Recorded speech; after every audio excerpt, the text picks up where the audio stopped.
Je pense que tout le paradigme de la conduite va changer. Au contraire. Sur autoroute, oui, tu pourras rouler à 220. Tu pourras rouler à 300 km/h si tu veux. Oui. En ville, c'est l'humain qui est responsable de la plupart des accidents. Ouais. Et donc, on va être obligé d'admettre qu'en fait, la vitesse, c'est peut-être cool avec la voiture autonome.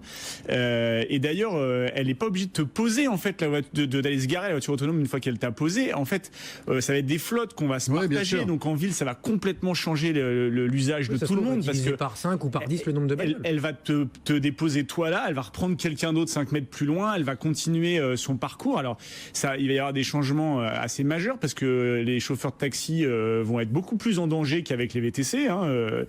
S'ils nous écoutent, je les salue. Les chauffeurs de poids lourds, il va y avoir un vrai sujet aussi à terme. L'État va perdre de l'argent parce que si on peut rouler comme on veut sur les autoroutes en toute sécurité, les PV, là, l'État qui vient de faire 1 milliard d'euros cette année avec un excédent grâce à la diminution de la vitesse de 90 à 80 va perdre beaucoup d'argent. Et les assureurs divisent par 10 les accidents. Exactement. Donc tout ça va quand même beaucoup changer le paradigme de la voiture.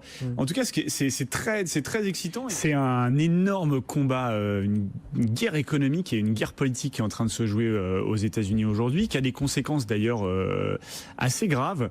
Il y a eu un exemple cet été, et c'est ce qui a mis, si je peux me permettre le jeu de mots, le feu aux poudres en Californie. Les pompiers cet été, souvenez-vous, qui avaient été obligés de lutter contre les plus gros incendies de l'histoire de la Californie, ont été freinés dans leur guerre contre le feu parce que Verizon avait limité leur accès à la data et a essayé de leur vendre des abonnements plus chers en plein milieu de la crise du feu en Californie. En réalité, il y a la Maison-Blanche qui se bat contre les acteurs, les GAFA, Trump considérant que les GAFA sont des démocrates qui se sont battus contre lui pendant la campagne présidentielle, et c'est les GAFA qui sont les premières victimes de la fin de la neutralité du net.